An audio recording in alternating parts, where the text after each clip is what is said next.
I'm walking alone, the streets are empty. The only thing I can see is my own silhouette. I'm getting stronger, step by step. The clock is ticking, but there's no time for regrets. I've been flying from town to town, from London to Taiwan. I've been all around the globe, trying to protect your soul. We are heroes tonight. We will fly above the sky. We are heroes tonight. Yeah. We are heroes tonight. We will fly above the sky. We are heroes tonight.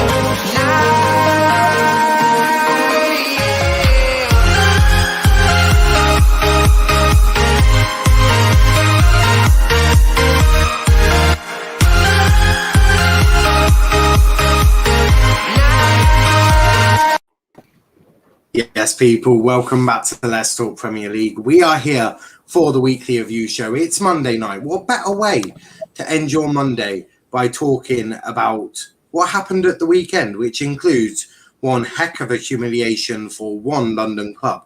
But before we get started, hit that like button, hit that subscribe button. There's over 100 of you watching. So if you're watching on Twitter, come join us on YouTube, get involved in the comments, come and have your say and banter Arsenal, because it wouldn't be a weekly review show if we weren't bantering some London club that got absolutely destroyed. But what can I say? I actually had an easier job because I didn't have to change a 5-0 from the previous week, which was quite nice. It saved me a little bit of time.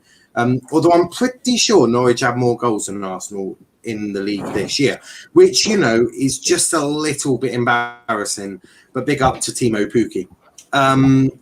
Big up to Liam. Also big up to Slen and to Dylan and to Max. Big up to you all. But how are we all doing, guys? How are we all doing? Grand. All good.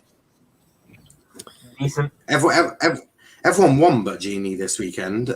We'll get into that one, Gini, because there's probably a little bit of a concern there. Yeah. And Charlie. No, Charlie sort of, Man City, mate.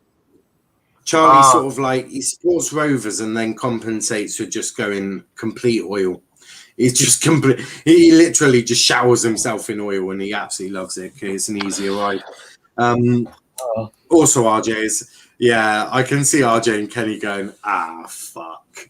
Believe it or not, Charlie's won more Premier League titles than both Kenny and RJ in recent years. But we are going to be talking about everything that's going on. Football Forever says, I don't think it should be Arteta out yet. If they lose their next 5, then consider sacking him. That is, to be fair, sacking Arteta is definitely the focal point in sort of the Arsenal camp at the moment. Absolutely, it's embarrassing if you're Arteta. Even the players, I think, are starting to not believe in him. But obviously, there is no better place to start than this game. And Jesus Christ, just when you thought Arteta's job couldn't have got harder, he goes and faces this lot. Manchester City, arguably the best team in Manchester over recent years. It is, RJ. You can say. I mean, if it's so good, how can we not beat can- us in derbies? I'm just going to say that, right? Well, Beat us in derbies. RJ, and then if you've been so good, how come City have won like 3 Premier League titles in 5 years? First Less of of all, the well done on Manchester United for winning the Derby Cup this year. Yes, the Derby Cup. Exactly. All about the Derby Cup. Slen, yes, I will send you a link because you can't see a Chelsea fan. Although we have got Lord Velvish one. So we've got 2 Liverpool. But yeah, you are right. We don't have a Chelsea fan, so I'll sort that out for you now. Jesus Christ. Dylan says they are 20th in the league. Arteta should be banned from North London, let alone the Arsenal job. And Football Forever says Man City played really well. I don't think they had to get out of third gear. And to be fair, I thought Edison had quite a shocker. But Charlie, we'll start with you. City, I mean, that was just...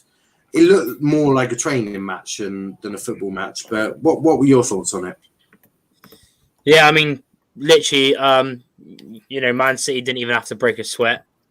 Arsenal were just crap. It could have been 10-11 if it weren't for Leno making a few good saves. It is just embarrassing, man. You know how some of them players can actually call themselves Premier League players, like Arsenal players, because the defense.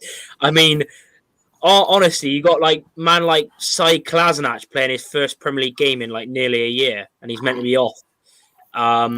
It was just easy, like when you got like Gundogan, who's like 5'8", winning a header in the box against Chambers, man. It says it all. And Man City didn't really have to go into any gears really. It was just simple. The only thing I'd say though, like you said, Edison was very dodgy. And Walker also, he come off. Walker's not injured. He come off because he was having a shocker.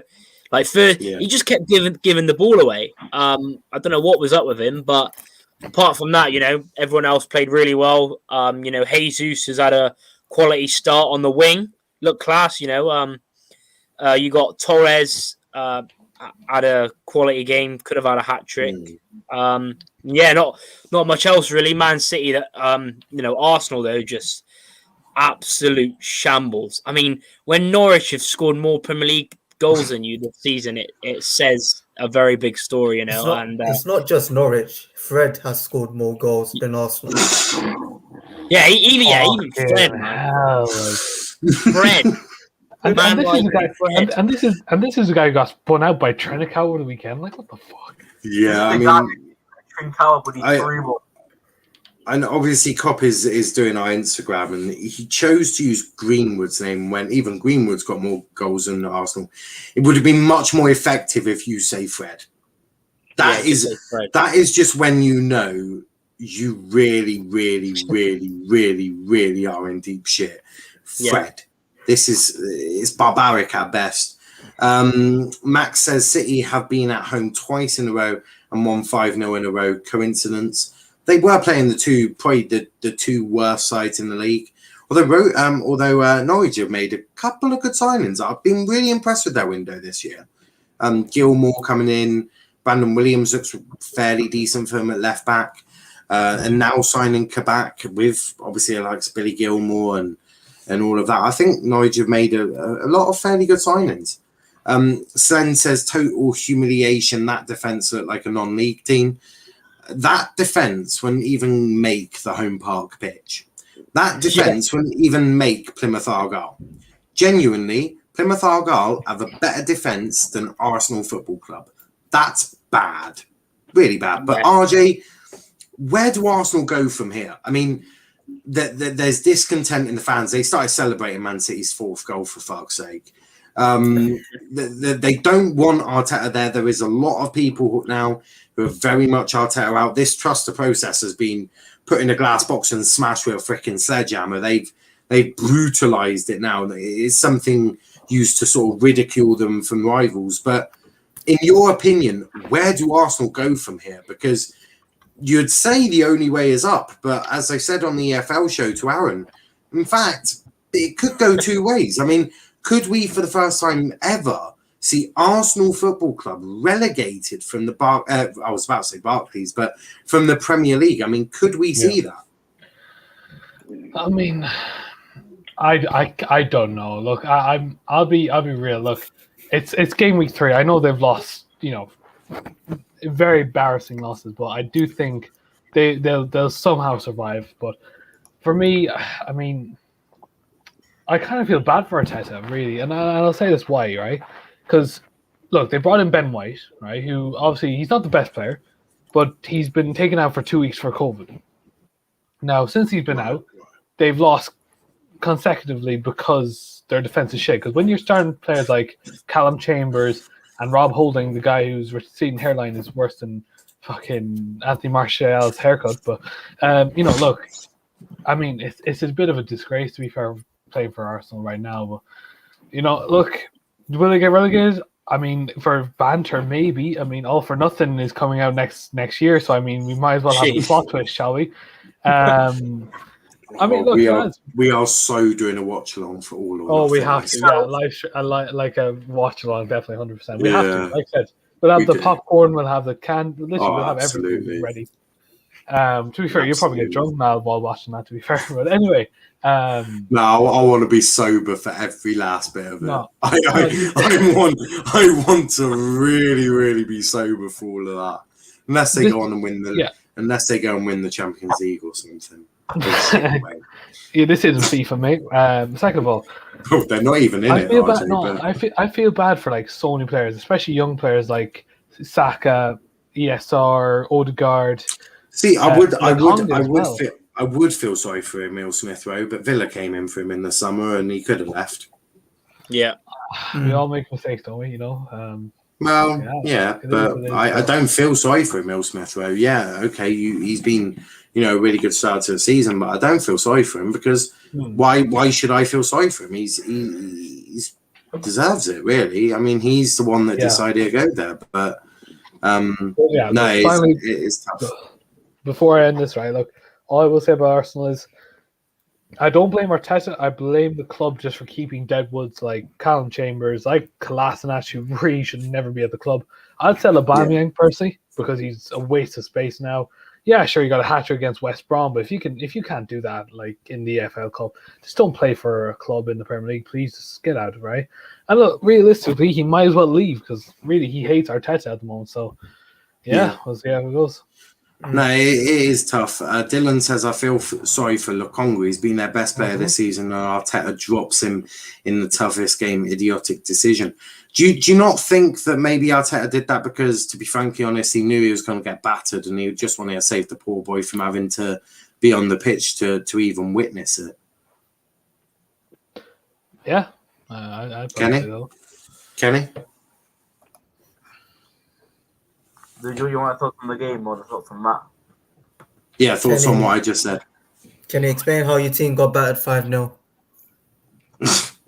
I'm not an Arsenal fan or a Norwich fan or any of these fans. I'm a Manchester United fan through and through. Yeah, Kenny, try and keep it on topic, mate. And you, Velv. But yeah, what's your thoughts on what I just said about Lukonga? Do you think Arteta just kept him out because he didn't want him to have to be on the pitch to witness whatever the hell that was? Nah, because Arteta is a fucking shit manager, so he left him out because he had 0 brain cells. Arteta he has no brain cells. So, I mean, to be fair, though, he only lost 5-0. Chelsea lost 6-0 a few years back. Arteta are in. Chelsea didn't top Derby. He left Arteta in. They only lost 5-0. They only lost 5-0. Arteta are in. Oh, dear Christ. So Kenny, obviously, I don't know if it's just banter or he just likes to see Arsenal in this way, but he wants Arteta to stay. Sort of deep down in me, I sort of understand that because I'd love Arteta to stay because he is doing wonders at that club. Never have I seen Arsenal so low in my life. It's actually quite funny. Big up to Wolf, who says Sue. Vlasic is off to the massive iron, says Lanzi. If you want to play a team right now, you will choose Arsenal and Norwich. I think Norwich are actually a tougher opposition than Arsenal. Wolf says, hey, boys in Velvishwan. Dylan says, good point now. Maybe he didn't want to put him in as it would be harsh on the guy, but he's been very good so far. Yeah, I completely agree there. Arsenal have nothing about them. Got no one that will step up with chips hit the fan. Arteta is not gutsy enough, says Ravi. Supermarket carrier bag more stronger than Arsenal's defence, says Chris. That's brilliant. That is brilliant. I'm going to be using that one from now on. Ravi says big up mods, and Lanzi says Norwich have signed Liverpool's best centre back, Kabak. Yeah, I'll get when we get to Norwich, Valve. I do want to talk to you about that one because I think it's a good signing for Norwich. But Gini, anything to add on City Arsenal? What is there to say of this? You can just go back and repeat everything that we said at the start of the season with Brentford and Chelsea. I feel bad for the Arsenal fans, to be honest. I feel bad for some of the players. Some of them are just shocking and need to go. So I don't know. I was thinking last night. You know when Saka come back off the international duty, and everyone was clapping him onto the pitch because he missed the pen. I think everyone should do that with the Arsenal players when they come on. I think the opposition should just clap them for playing for Arsenal because it's an absolute. What a great idea. Yeah, I mean, I do want to just quickly say, and the country isn't ready for this, but Greenwood scores that penalty. But I just want to say that he also puts it top bins and shushes the Italians. But the country's just not really ready for this conversation yet. But it's okay. I can wait. You say injured. I mean, I just completely disagree with that. In fact, he had some of his best form towards the end of the season. Not many injured players have their best form at the end of the season if they're injured. Southgate's just an absolute wanker. Wolf says Liverpool won't win shit this season. Mark my words. Mark it nice. Kabak was in a relegated Schalke side. Good signing for Norwich, but he's not going to make a difference from 20th to anything else. But he also went to Liverpool. He is a good centre-back, though. He is a good centre-back. I do think that. Dylan talking about not making a difference. Cough, cough, Martial. Yeah, I mean, we won't even get into that one just yet. But Slen, anything to add on your North London rivals? Well, and I say North London, I mean London rivals. Come on, they're not our rivals. We are not Crystal Palace. We are not Leeds. We are not. I mean, they're a mid-table team. We are Chelsea. Come on, our rivals are Man City, the Liverpools, the Man U's. So stop trying to sneak Arsenal to rivals with Chelsea. So it was funny to watch. Very funny. I was laughing the whole game. Seeing Chambers getting beaten in there by Bernardo Silva, and they got run over from the mid to their defense. I mean, actually, it was Gundogan who was beating Chambers on the air. So, and it was like watching Chelsea versus Weymouth. I mean, Arsenal are that bad, and they're 19th, -9 goal difference. They haven't scored. That's a relegation. I just need to correct you. They are actually bottom of the league. Norwich have a better goal difference. True. So that is a form of a team that wants to be relegated, and they're flirting with relegation. Yeah, so I would be very happy to see them relegated, and yeah, they go and batter teams down there in the championship, and it won't be a surprise for them to finish 15th in the championship. So yeah, it was a good watch for people who are not Arsenal fans. Does anyone here remember when I said last year that Arsenal would be relegated in the next 5 years, and I got laughed at mainly by Arsenal fans? I didn't. I just want to say to them, Arsenal fans, I'm here, and I do remember. Can we just and Arsenal go down? What? Oh, we are having the biggest party ever known on YouTube if Arsenal get relegated. We have a 24-hour stream just bantering Arsenal. We'll have a 48, 72-hour stream, mate. We are going to be partying way in. In fact, I'm not sure how long the party will end. It could be that brutal. It could be that brutal. Wolf says, Slen, oh my God, shout me out. Dylan says, Martial came on and we scored Sunday because of his immense hold-up play and movement with the ball. Forget the agenda. Sticky played well. No, I didn't watch that, but I'm guessing most of that's bullshit. How most of the Arsenal team is still there is mystery. It could happen, Gooners. They're not top 6. They're certainly not top 6. And Wolf wants Dylan I just imagine Arsenal against Darren Moore next season in the Championship. Imagine. Oh God! Imagine if they got back to back. Well, imagine if they got back to back relegations and back-to-back relegations playing rumours. Imagine. No, but imagine that. Imagine if they got relegated from a championship and Argyle would get promoted. I can sit here and say that Argyle are in a bigger league than Arsenal. I don't think these Arsenal. Exactly. That's what happened to Leeds as well. That's what happened to Leeds. They got relegated and got relegated again. And people say that there's no chance Arsenal could go down. Well, if they don't sort their shit out, they could. And B, if you think you're jumping straight back up after a championship once you lose every last one of your players, because Saka ain't staying, Smith Rowe won't stay, Odegaard certainly won't stay, Partey will be gone, Martinelli will probably be gone. I mean, you'll be left with Nketiah. You'll be left with Nketiah and Xhaka. That's what you and Holding.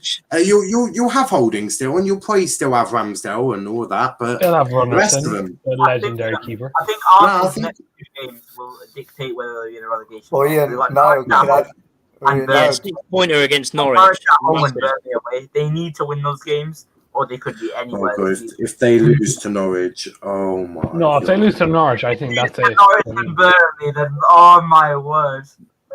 They are done. They're definitely not beating Burnley. No, but Max surely, says- wait, can we all agree that, like, do people actually think it's Arteta's fault, or do you think it's actually the players? Because It's a bit of both. both. It's It's a bit They're of both both. crap. I mean, They're both crap. yeah, I know, Arteta is tactically inept, and the players just. He's not even a cannot manager seem though. to. He's just like a PE teacher, only with Pep. That's all it Yeah. is. Max says, "Is Let's Talk Tactics on tomorrow now, bro?" Not really. I mean, tomorrow is a certain deadline day. So no.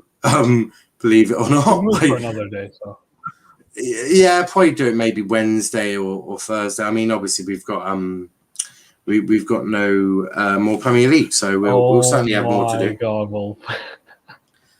Yeah, I don't understand why you'd put that. That's rude.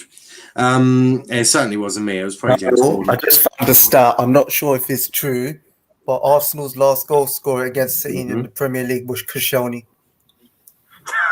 That's quite funny. But Yeah, moving on to bigger clubs though, because both of these are bigger than Arsenal. Villa versus Brentford. Now, it seems like if you watch the first 15 minutes of this game and then had a nap, you probably did a good thing, because it seemed like the first 15 minutes were decent and then nothing happened after that.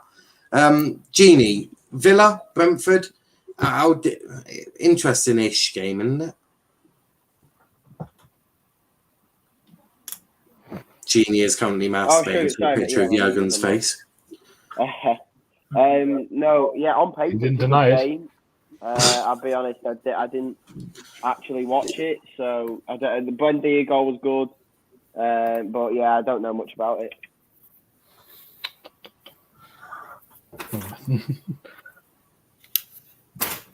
Yeah, that's fair. Well, that was good. Nice. What about you, Velv? Villa, Brentford? How do you see that?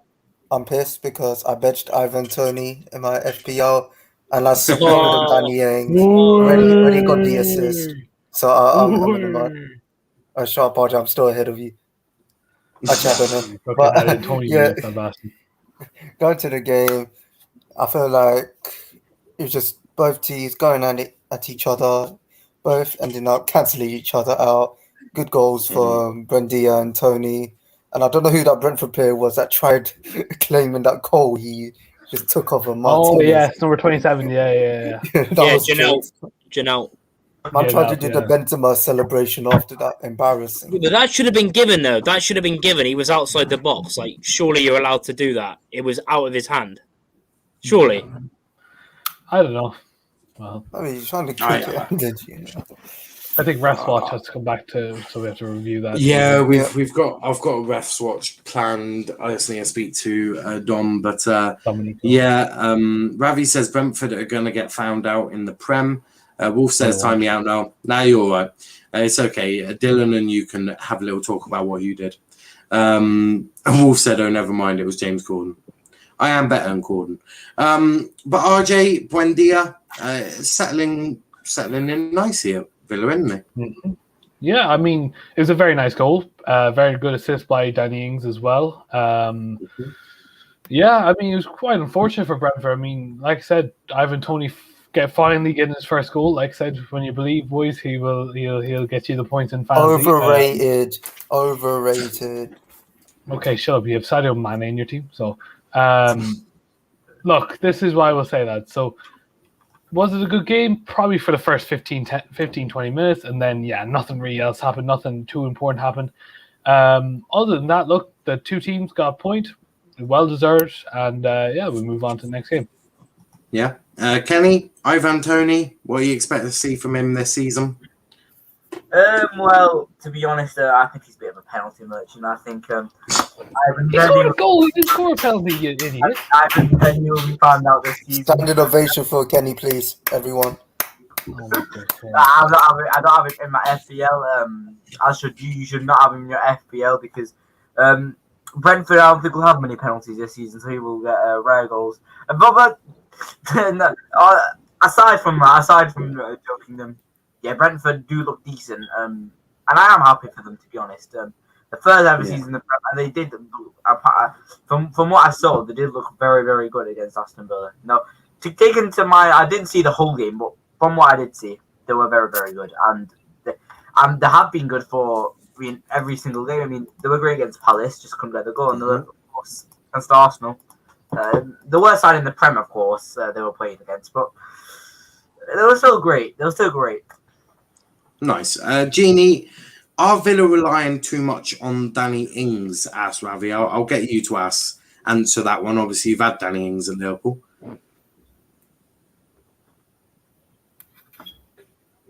Can you hear me now? Yeah, mate. Yeah, massively since he's come in, he's been a great signing. The issue is within the injury prone, so it's not a great asset to be relying on an injury prone player in recent years. But when he's fit, he's a firecracker. He's so good in front of goal. He's lethal. So possibly, but then you got lower in the team. They've got new players like the Buendia, Leon Bailey's not come into the side yet, and that might not gelled yet. So I think so far it's too early to judge Villa and how they're going to do this season. Give him a month, maybe October time, then we'll see Villa if they're just a one-man team with Danny Ings or whatever. But I said at the start of the season, I think that they've been figured out defensively. Last season they were very good at keeping clean sheets and won their leads. They don't look that defensively sound this season. Yeah, no, I hear that. Mustafa says Martial is better than Messi. Dylan says Ivan Toney has a greater Premier League legacy than Suarez, if you ask me. Wolf says RJ. Whoa, Dylan, relax. Dylan. Wolf says RJ, tell Velvet Sheep to shut up, please. Shut up, Sheep. But a question from Ravi that I'm going to ask Charlie: is Leon Bailey good enough for the Prem? What's your thoughts on it? Well, from what I've seen quite a lot of his games in the Bundesliga. He looks class. Obviously, he hasn't played yet because of injury, but the way he can, get past players, score goals, create chances, I think he's going to be quality. I think, obviously, if he does well, obviously 30 million is an absolute bargain for him. Considering you got Grealish. I know Grealish has done well, but 100 mil for Grealish and 30 million for Bailey is pretty mad. But talking on the game, though, obviously Tony got his first goal. Obviously didn't score against us in League One with Peterborough because he's not that good. But happy to see him get his first goal in the Prem. And Villa, obviously, they had a few key players missing, didn't they? Mings has cracked his ribs, so that's why he didn't play. Obviously, Watkins come off the bench, but yeah, overall decent point. And Brentford, they might not score a lot, but they do look good at the back. And they've got a pretty good keeper as well. So yeah, decent point for both teams. Yeah, no, I hear that. A couple of comments before we move to the next game. Fred is good enough for Prem, so everybody is, says Wolf. That is fair comment. Mustafa says Wolf Martial is better than Ronaldo. Jesus Christ. Wolf says one more stupid opinion, Mustafa, and bam, I am timing you out. Dylan says, yeah, we shouldn't have signed Ronaldo. We have Tony Marshall. Jesus Christ. I've nothing to say on that. I've absolutely nothing to say on that. What system did Brentford play? 3-5-2. 3-5-2. There you go. I was about to say I couldn't tell you. But moving on to our next game, and it is from Brighton, from the Amex. They lost 2-0 to Everton. Who saw Richarlison having a hissy fit that he couldn't take a penalty? Yeah. I did. You should hurry up and just leave because he's an absolute knob. He's a knob. It is a bit embarrassing. Yeah. Who wants to start us off on this one? I'm guessing RJ has got plenty to say about this. Fuck Everton. I'll start. Best manager in the league. I'll start us off. So Brighton, they started quite well. Why did see? They did play quite well, but it was just another case of they need a striker basically. The Everton grew into the game and got much better. Rafa Benitez seems like a good fit for Everton, despite sneaking Liverpool. And I mean, yeah, there's not really much to say apart from Everton. They grew into the game. Second half, I think first half Brighton were much better. Second half, Everton went another level. And Brighton again just couldn't finish their chances off.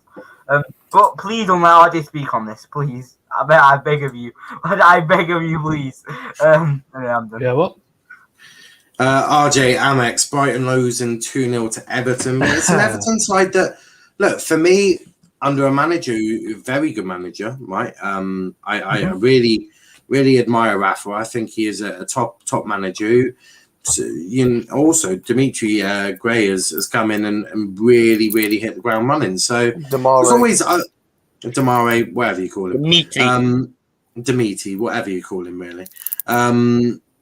But yeah, I think Everton are really. It was always going to be a tough game for Brighton. But yeah, losing 2-0, not ideal, but there has been positives for Brighton this season. I just want to keep saying these positives because I know you're about to slam them. So I'm just being nice. I think Graham Potter's had a great season. I think Brighton have performed very admirably and picked up a few good results. So RJ, what's your opinions? I just want to emphasise that Graham Potter has been really good this season. But yes, now over to RJ. I know, yeah. Obviously, I'll give credit to the manager. I mean, he is good. I've always said that they just need a striker. That's all they need. That's all they need. They play some very good football, but they don't have a striker. Like I said, you cannot rely on Maupay to get you goals. Yeah, sure, he got some goals in the first and second game. But that won't get you for the entire season, lads. So I'm pretty sure he was injured, but Oh well, my heart goes out to him. Regardless of the point, like I said, they don't have a striker that's actually going to get them that 25 goals a season. Not even. I don't even think they have one that's going to get them 15. I don't think Trossard's going to get them. Well, I was just about to say 15 is more likely for a team sort of like Brighton because the only teams that should have 25. The only teams that should have 20. Yes, mate. Name a player on that Brighton squad who can get 15 goals this season. Maupay won't get 15 goals. Well, he's already on fucking 2, mate. He's only got to get another 11. Another 13. He's hit the target, hasn't he? So yeah, but that's Maupay. Look, he started out well. More goals than Firmino and Martial put together, so it doesn't really matter. I mean that's not hard because the two of them are shit just as much. But Firmino in a striker. Comparison. Stop saying he's a striker. He's literally a centre forward. Like, shut your mouth. Yeah, he's the centre forward, right? Okay, so just talk about this game. Good game by Everton. You can't take anything away from them. They played very well. Demarai Gray, good signing. I mean, it's only for $1.5 million, which is kind of bonkers when you really think about it. And he scores today. Scores over the weekend. Dominic Calvert-Lewin scoring again. He's a bit on fire, to be fair. And Richarlison played well. I guess you can definitely say he got an assist, I do believe. Good day for Everton. The hype train for Brighton stops right now, but yeah, we'll see how next week. We'll see how they play better than football than Man United. Gini, I'll go to on the weekend. Did you? Exactly. I'll go to you next. You man, give me the positives for Brighton. There is positives in there. Obviously, I know they've lost 2-0, but there is positives for Brighton in there. Yeah, Brighton are a great side. I think they actually outdo the quality that they have in the team. I really rate Graham Potter as a manager. Plays great philosophy of football. And they just got unlucky. Everton team got the manager about Rafa. He's doing a great job. Demarai Gray's on fire, to be fair. And so I thought Alan's going to be in my team of the week. He was quality. But yeah, Brighton, to be fair, if Brighton are a clinical side, they can score about 4 each game. This game could have easily been 2-2. It's just that they don't have the clinical edge. Disappointed in Trossard so far this season because I think he's a great player, possibly tired from the Belgian duty in the Euros. But yeah, there's loads of positives from Brighton. I think they'll get mid-table this season. Yeah. Charlie, what about you? What's your thoughts on this game? Yeah, again, Everton, very good win, clean sheet. I mean, I think even Everton, I think that they would do even better if they didn't have like such dodgy centre backs. Like the first 2 games, Keane has been an absolute fraud. But nah, to be fair, good win. Alan doing well, got an assist. I think obviously, like you said, that Gray looks to be a good signing, but the thing is with him, if he can do it, because he's always had the talent, but he's never really, since he's moved away from Birmingham, he's never had consistency of scoring goals in his games. But they are also linked with Luis Diaz from Porto, which would be a quality signing for him to leave a club that's got Champions League football to go to Everton. That could be good. But yeah, good win. And DCL, what a guy. Yeah, 100%. Anyone else have anything to add on this game before we move on? Fuck Everton times 2. Thank you, Velvishwan. But moving on, the next one is Newcastle Southampton. Late drama at St James's Park. Newcastle thought they had won it with a St Maximin 91st minute goal, only for them to go and concede a penalty in the 96th minute. And of course, James Ward-Prowse is not missing a fucking penalty. Slen, this is gutting for Newcastle, but it is Steve Bruce. So, I mean, should we really be that surprised? I didn't watch this one, but I mean, they're just 2 teams which still haven't won yet. I know it's 3 games, but they haven't looked like winning in the last 3 games. So, yeah, but I mean, are you expecting these two? Are you expecting these two near the bottom end of the table then, near relegation? Newcastle, yes. Southampton will survive. I think. I'm expecting Southampton to be around 17th, and Newcastle are going down this time. They've been flirting with that relegation for the longest, and yeah, I think they'll go down. That's an interesting look. Anyone got any? And did anyone watch this match? I've seen it. I watched a bit of it, to be fair. This game was too funny, man. Like Newcastle just conceded Newcastle goals. The first goal from Southampton hits his knee. The goalkeeper saves and just hits him back and goes in. It's too hilarious. And Newcastle conceded a penalty in 96th minute when it's only 3 minutes added time. They conceded. It's just too funny. Oh God, it makes it no easier. What about you, Charlie? What were your thoughts on the game? Well, to be fair, if Southampton had shooting boots on, they would have battered them. I've never seen. I don't know if any of you seen the first miss from Gineppo. It was embarrassing. Mm-hmm. He was like 2 yards out, and somehow he skied it. He literally should have had a hat trick. Maybe if it would have fell to their Newcastle's ex-player Armstrong, it might have been a different story. But I feel sorry for Newcastle fans because it's an absolute shambles. The board, Steve Bruce. I mean, I'm not really surprised. When you see the goals that Newcastle concede, it's because he's playing 5 at the back every game. He doesn't change it, and it's their captain again. He handballed it last week, and another stupid foul on Armstrong, and he's the captain. So. But yeah, Newcastle, I reckon they could be really, really close to getting relegated. If Wilson don't stay fit, it all depends on Wilson because he's a quality striker. But if he's more injured than he's fit, then Newcastle can really struggle. 100%. Gini, who's better to manage Newcastle at the moment?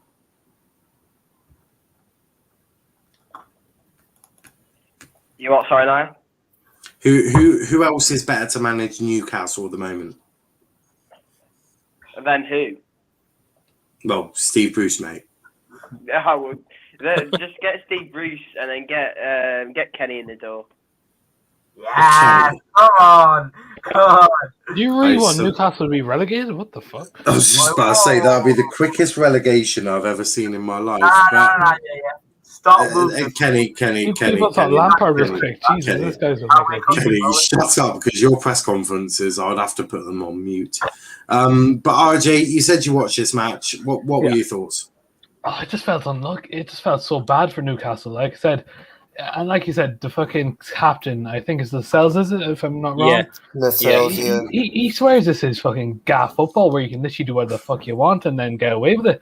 Nah, look, it's tragic by him. He needs to lead by example. That's why he's known as the captain, because that's where the players have their faith in. Clearly, he's not doing it. Man. Look, the thing about him, he's experienced. That's something that Newcastle really need to stay up. And that's what you really do need when you're a relegation side, who really do need players who've been in the Premier League, who know how it works, know the physicality, know how the pace goes. Look, he's done it all, but look, yeah, look, you do feel bad for them. They should have took the 3 points. It's the second week in a row Southampton have luckily taken a point off clubs. So, like I said, they're walking on thin ice. Armstrong, I mean, not a good performance by him. Obviously, he got the penalty, luckily enough. But, yeah, look, in my opinion, we'll see how it goes. And they're lucky that Ward-Prowse is still at the club. I don't know. That man is a loyal player. And the fact he's staying at Southampton, Jesus Christ, he's put his career on the line with that, lads. I'm telling you that for a fact. But other than that, unlucky to Newcastle. Look, they'll move on. International break. And if I'm not mistaken, they take on... who did Man United. They take on Man United. So they're not getting any points there because Ronaldo's coming home and he's going to batter them. So, yeah, look, they're gonna hope that England or whoever their nation supports, they hope they do well because they ain't coming back with a fucking smile. I'll tell you that for a fact. All I'm saying, are you sure with that performance you did on the weekend? Yeah, man, you're not in a really. Can we talk about your performance, Val? We'll talk about your performance as well. We'll get into United a bit later. Dylan says Kenny thinks Dan James is better than Martial. He won't get any managerial jobs. To be fair, there is probably truth in that statement. I do think Dan James could be better than Martial. Dan James. Guys, shush. We're too good. Thank you, Avishram. You're fucking not. Ravi says, what about Joe Linton? Put him in the same bracket. Put him in the same bracket as I put him in with Martial and Firmino and all of these other apps. Shut the fuck up. Kenny, if you talk one more time, I will boot you. But yeah, put them all with all of them shit other players that no one really wants to talk about. But on to our next one. Really unlucky for Norwich. If you look at if you do look at the stats, I mean, Jesus Christ, you couldn't get more unlucky if you tried. They had like 14 shots on goal and Leicester had less than that. And I think Norwich even had more on target. Really unlucky for Norwich. Did anyone watch this game or anyone got any thoughts on this game? I got a good amount to watch. Yeah, Brandon Williams is a fraud. That's all I have to say. I mean, he's not, but go on, Gini. No, yeah, I actually watched the half an hour highlights of this game. It was actually such an enthusiastic game. End to end, I was actually pleased with Norwich. I'd be partying if I was them, and it's only 2-1, to be honest. The penalty was a pen. I think the second penalty shout was an absolute joke. How that was given as a penalty, I don't get it. I think they need to get the rules out in the VAR, to be honest. But yeah, it was a good game. Pucky's off to his start. Rashika's got a Mercedes. So yeah, they're getting better, to be fair. Yeah. What was that? Rashika's got a Mercedes, did he say? Yeah, no.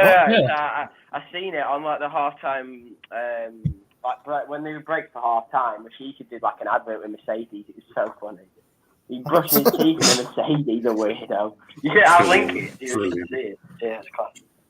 Yeah. Brandon was at fault for the first goal, but I thought after that his composure and sort of maturity was really, really good. I thought he had a fairly good end to the game. Look, he obviously hasn't. Ollie doesn't know who Brandon Williams is because he certainly didn't know him last year. So it's going to take Brandon a little bit of time to get into the flow of things, get back to playing regularly.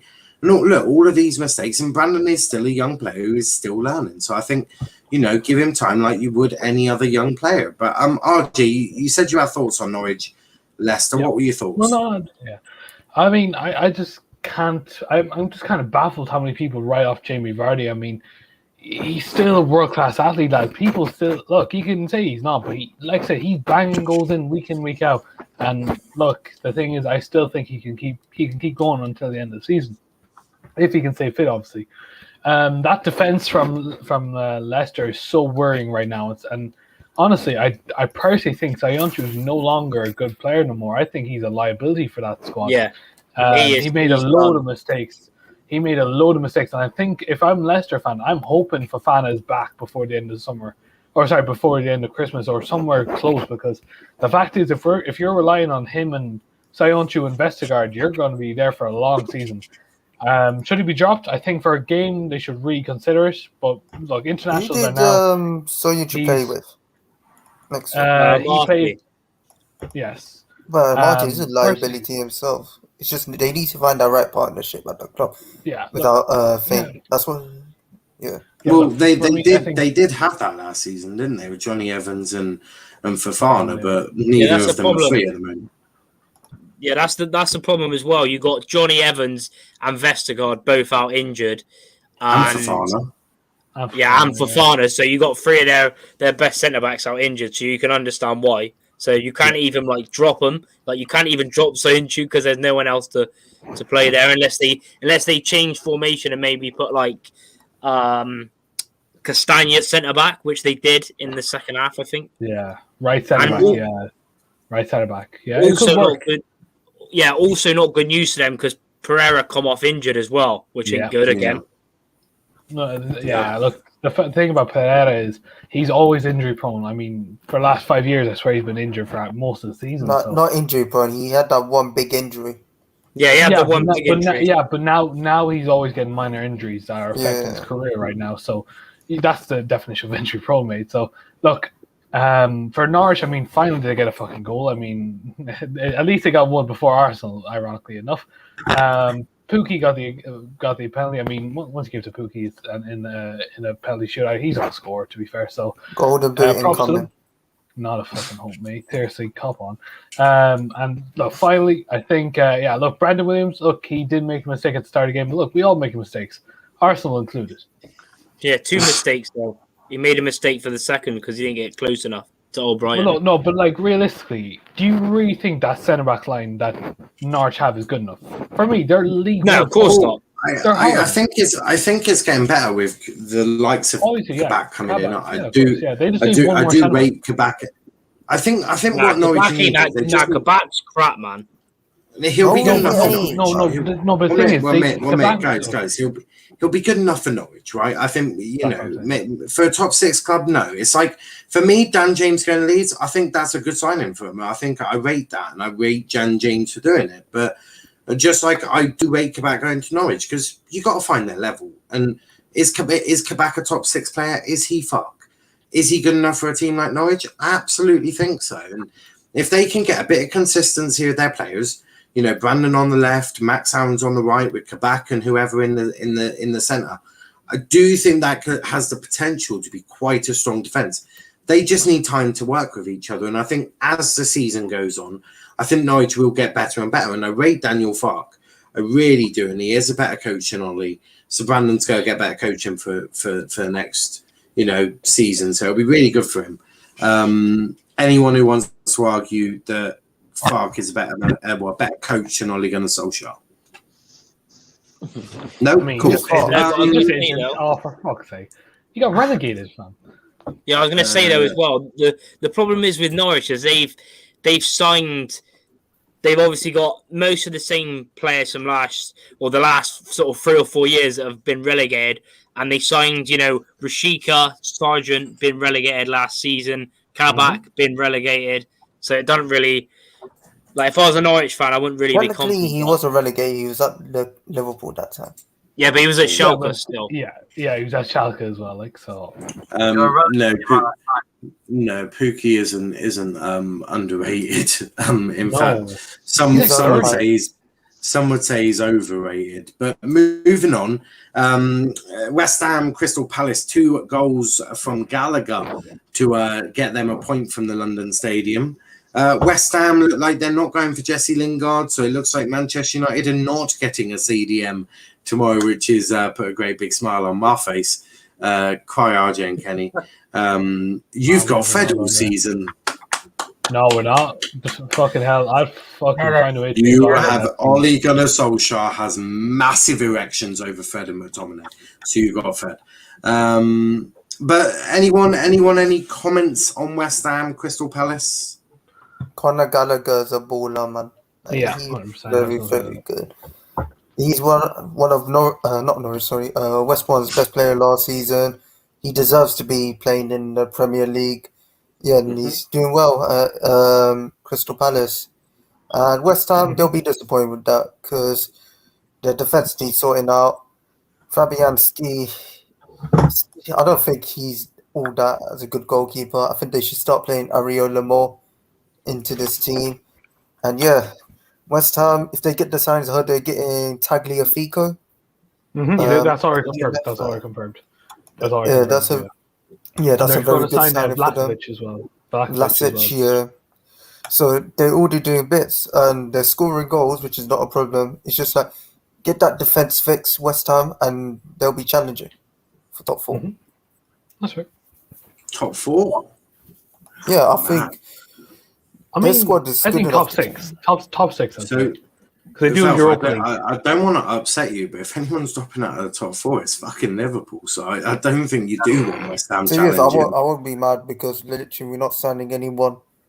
Do you know what pisses me off? One of our target is going to Wolves on loan. We'll get to you. Yeah. We'll get to Liverpool in a bit. But anyone else have anything? Because there is a game straight after this that was insanely good. But go on, Charlie. What have you got to say on this? All I can say is like Mikel Antonio. What an absolute baller that guy is. I mean, it seems to get he seems to get better with age. He's like 31 now. The strength and the skill.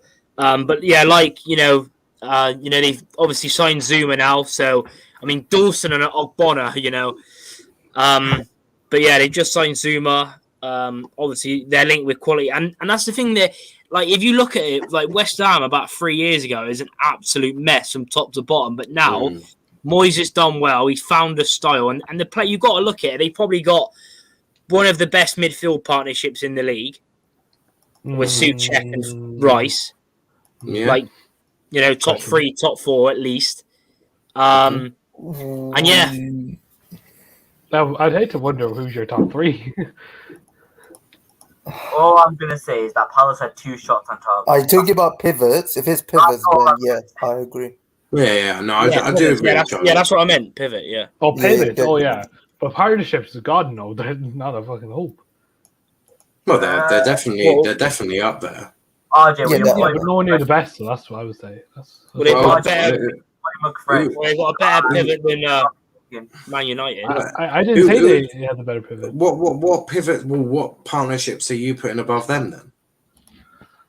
I mean, Kante, Jorginho's one. Kante, Jorginho. I'd say Rodri and Gundogan would be 2. Yeah. Okay. 3 are probably. I mean, it's attacking. It's still a partnership. Bruno and Pogba is a partnership. That is a partnership. What do you mean? No, it's not. It's not. Pogba playing left wing. We're talking central midfield, and Pogba only played in midfield. Yeah. No, I do hear you. But I do want to move on because there is a really good game that I want to talk about, and it was this one. Oh boy. Actually, I don't know why I've completely messed that up. It finished. I've given Liverpool extra goals there. I'm real. I've given them extra goals there. Whilst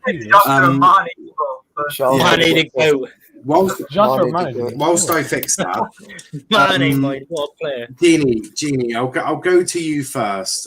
You didn't manage to break down the mighty Chelsea, and they were down to 10 men. How do you think your boys performed?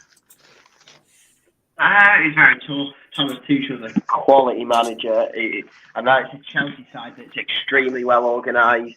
My overall feeling was disappointment because we should have got more from the game. We should have got 3 points. The team was okay. I don't know. It's hard. It's unpopular, but I actually think Chelsea's red card hindered us a bit. I think we'd have done better if Chelsea had a red card because then we could have had space to Whereabouts is Gini, he? you're lagging out a lot, mate. What are you even doing, kitchen, mate? Are you? He's gone. Gini's fucked off now. So I'll go to you next.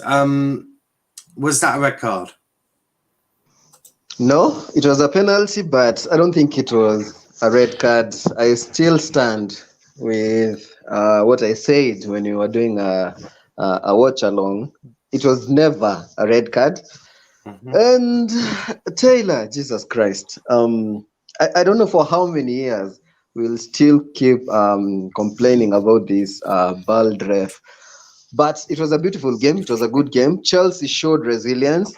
And I think if we did not concede that red card, we would have gone and beaten Liverpool because we were better when we had 11 players on the pitch in terms of being clinical and finding the back of the net.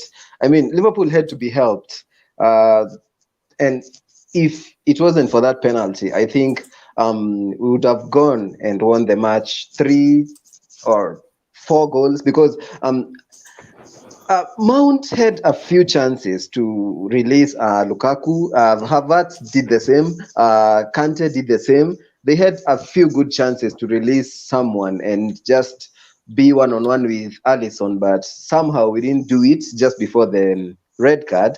I think we were better going forward, and if it wasn't for that red card, Chelsea were going to win that one because Tuchel was better tactically, and he actually triggered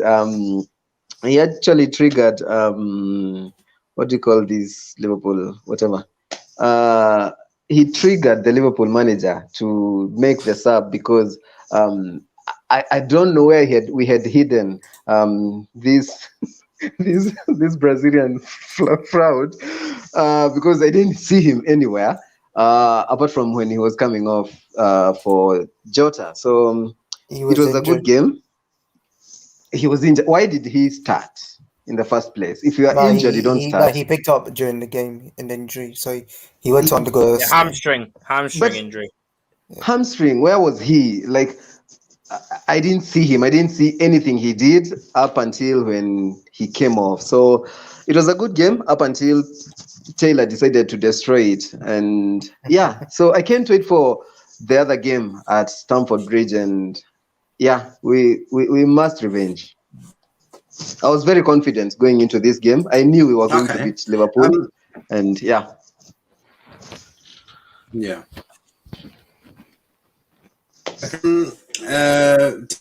He's so bitten. Ravi says, I don't think Chelsea. What did you big up to DJ Sam, the panel, and everyone in the comments? I missed most of that game. Only got to see the last 10 minutes so far. From what I looked, Liverpool were mostly attacking. Well, yeah, that's because Chelsea were down to 10 men. But Velvishwan, you tweeted something about the rules in terms of that red card. Now, I don't know if you still remember what it said, but if not, I will go and grab it now. Just bear with me. Oh, here it is. So, the referee will show a player a red card for handball if the player denies the opposing team a goal or an obvious goal scoring opportunity by using their hand or arm. Whether this action was intentional or unintentional does not matter. So the question is, does everyone agree that that was a red card then, going by the rules and the laws of the game? Yes. It's a blatant red card, even though it is harsh. It is harsh, but it's just it was just the way his sort of hand was there, and then it looked like he went like that as well. Yeah. And obviously it was going in. So, but it is harsh, but it is a deserved red card. But the weird thing is that when Taylor, he didn't even watch the video. As soon as he seen it, it was like still, and he went there for like 2 seconds. That was the weird thing. I thought at least he would have watched it. Well, I think with the letter of the law, if it says it just if it denies a goal, whether it be intentional or unintentional, you don't need to watch a video. If it struck the arm, it's a red card every minute of the day. And I guess he just knows that, and he's like, it's his hand. I have to send him off anyway. He doesn't need to watch the video because the still image is his hand. And unfortunately for Reece James, according to the laws of the game written by the FA and the Premier League and all this, it's a red card. Simple as that. Look, you don't have to agree with the rules, but those are the rules. But Niall, it came off his thigh. You can compare that to when Gibbs. You can compare that to. You can compare. Slen. Okay. Listen. Does not matter because in the laws of the game, and this is more. Well, mate, this is more of an issue for how the rules are written and the wording. It says whether it's intentional or unintentional does not matter. If it's hit the hand and it has stopped a goal to an opportunity, red card. That is a problem with the laws of the game and how they're written, not with how the laws of the game were implemented during that game. Doesn't matter if it's come off his knee or his elbow or his whatever. It doesn't matter because the laws of the game do not. They've basically covered it. They've said, even if you didn't mean it, you're being sent off. You can't compare that to what Gibbs did. I can't remember it was against which team, but it was against a big team. Yeah, but that was also years ago. I mean, you can't compare that to what Gibbs did. I'm not. What I'm saying is I'm reading out the rules of the game, and the laws of the game say that's a red card. Unfortunately, it's the way it is. Yeah, but like I said though as well, it was the way it come off his knee, but then his hand moved forward as well, which made it look even worse. So like you said, you have to. But that is just how the body works. Like that is how body moves. I mean, was he supposed to freeze or stand there like an ice? Yeah, that is just how the body moves. He's meant to defend how the rest of them defend, which is arms behind your back and try and hit it with your body. Oh God! That's cut our hands when they're defending. The fact that it was going in though, it was going in. That's the matter. It was going in, so it had to be a red. Yeah, because of the way the laws of the game are written, it had to be a red. But Velvishwan, I want to go to you. Liverpool could not break down the 10-man Chelsea. Do you think it's more the same from last season, which is, you can't break down teams? Yeah, that game reminded me of Fulham and Brighton at Anfield last year. We were 1-0 down after having a good start to the game. Then we don't know we didn't know what to do. It's just being too predictable. Lucky to get that penalty because of people talk about Reece James, but you had to look at Alonso. That defending for that that led to the penalty was awful. And then in the second half, Klopp should have made substitutions. Robertson didn't look match fit at all. For that, I would have brought Tsimikas in the second half. Brought Thiago earlier. He did towards the end, didn't he, with Robert? Yeah. It's not... And our bench looks so weak from an attacking point of view. You have no one to come on. I don't know what's wrong with Minamino, man. Minamino's been one of our best players in pre-season. Klopp hasn't given him a chance to do anything. It just proves... FS and even Mondis today, our targets are going elsewhere. Renato Sanchez looks like it's going to Wolves on loan. Mariba's already just signed for Leipzig. And Saul is staying and don't know what to do. We're screwed. And that performance from us was embarrassing as well. Not breaking down 10 men, Chelsea, it's a disgrace. West Brom did it last season. They scored 5 against them. And we couldn't even score 1. Yeah. No, I do hear that. But moving on, obviously disappointing from Liverpool. But Chelsea, you saw in the second half, they just chucked everyone behind the ball, and even Lukaku was sometimes in his own half. Burnley drew 1-1 with Leeds United. Wood getting the first goal for Burnley, and then Bamford putting it in the back of the net for the last bit. Anyone watch this game? I watched a bit of it. Thoughts on it, Kenny? Well, Burnley, they grew into the game mainly. It was in the first half. When I saw it, I thought Leeds were much better than Burnley. Second half, Burnley grew into the game much more. Oh shit! But the Leeds goal that they scored, it should not have gone. It was an awful goal that they scored.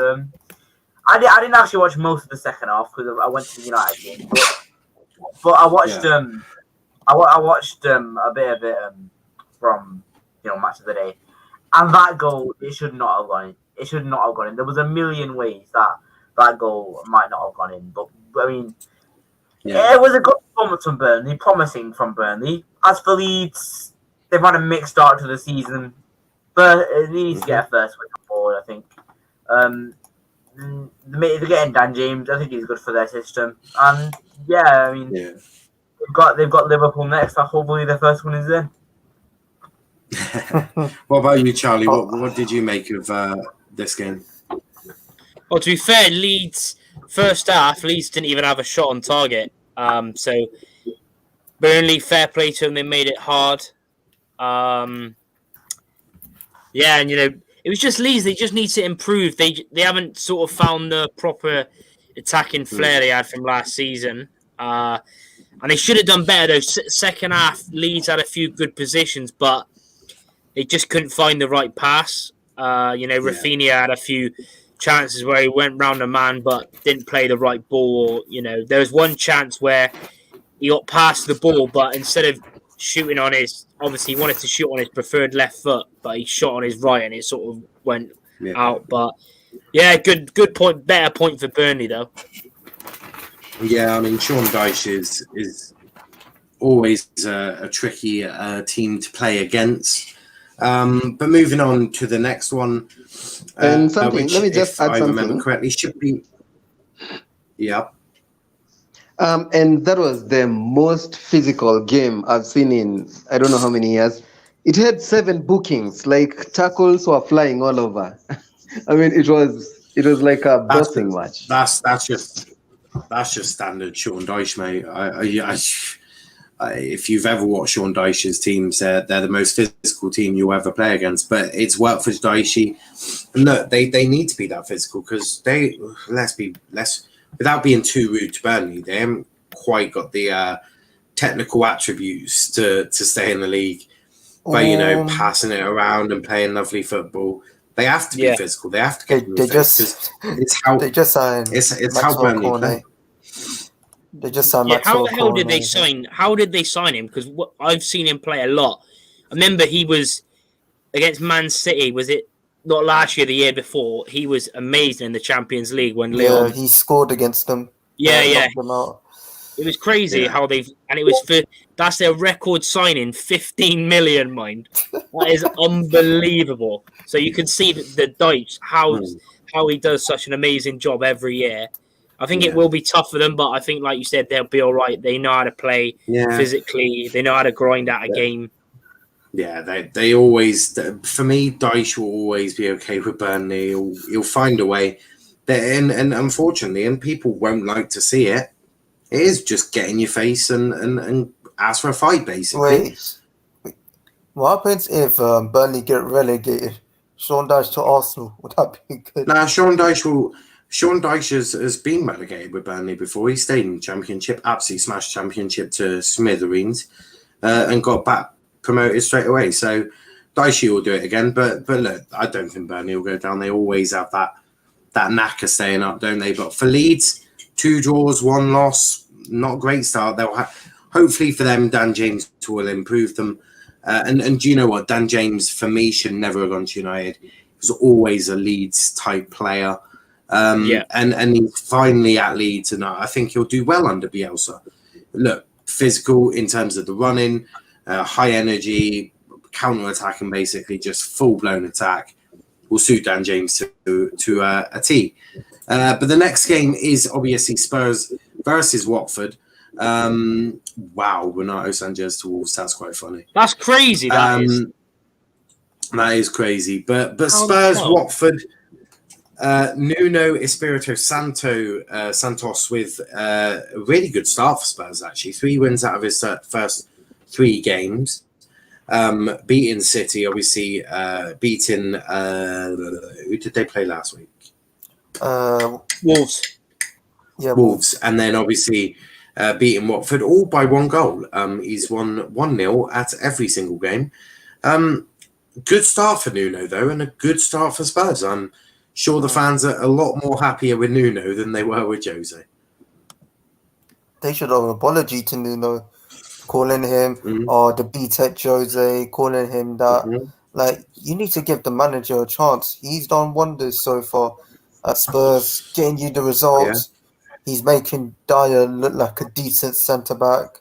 And bearing in mind, they're doing this without their new signings. They still need to implement one of the most talented young centre-backs in Europe, in Romero. Still need to implement the Brian Hill, who's very, very talented. And I heard they signed they got the new midfielder who's obviously going to stay on loan in French league, and they got Emerson Royal from Barcelona, very, very good right back. They've done good business. I think Spurs' biggest signing was Patricio, getting that director of football in. I think out of all of the players they brought in, I think getting him in has been crucial. And maybe, look, Daniel Levy gets a lot of crap, and rightly so. He has been dreadful. But maybe he is slowly learning that he's not good enough to do the football side of Tottenham. Look, that you can't deny what he's done for the club is incredible in terms of the facilities, sort of all of this around Spurs. They've definitely become one of the big clubs in the Premier League. I just maybe think on the football side of things, it didn't work out for him, and he hasn't been good enough. But he's certainly improving in terms of decision making. Bringing in Patricio, it's really worked well for Spurs. Chris says Keita should come on. Belshran, we aren't signing anyone. Stop getting your hopes up. Only signing we're making tomorrow is 3rd kit. But Charlie, Spurs, Nuno, great start for North London side, and first time ever that Spurs have topped the league and Arsenal bottom of the league. Yeah, it's pretty crazy. He's done well. He done well at Wolves, and obviously he's not the most exciting manager, but it doesn't really matter as long as you're getting results. People seem to forget the fact that everyone wants their team to play exciting football.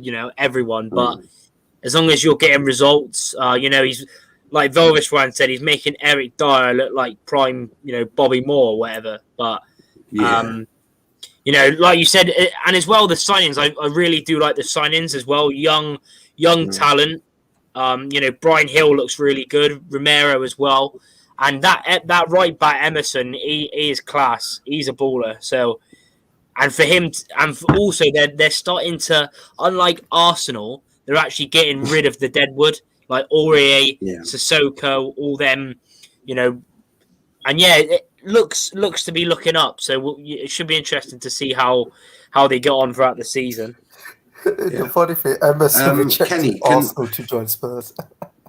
Well, I don't blame him right now. I really don't blame him. But Kenny, can Spurs break into a top 6 this year under Nuno?